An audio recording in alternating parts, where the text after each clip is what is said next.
Ebi que Joseph Kabila azongaki na Kinshasa depuis mardi soir, hein, autaki na New York, après aleki na Vatican oyo amonaki le pape na Vatican, oyo bomonaki baimage nyonso tu, ndenge amonaki le pape sikoyo azongi na kine mardi soir. Bomoni ke ndenge balobi ke azongi toyeba sikoyo makambo nini ye moko aoloba parce que atindaki kaka communiqué avant.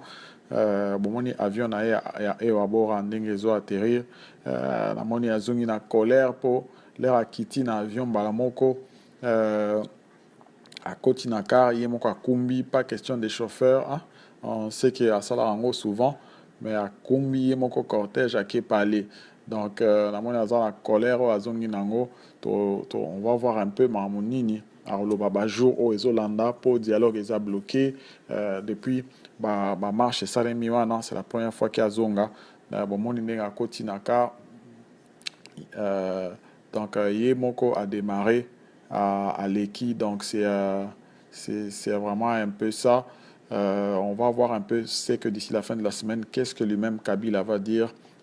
Est-ce qu'il va aller vers une direction de confrontation ou bien dans une direction de chercher la paix? C'est ce qu'on attend dans les jours qui suivent.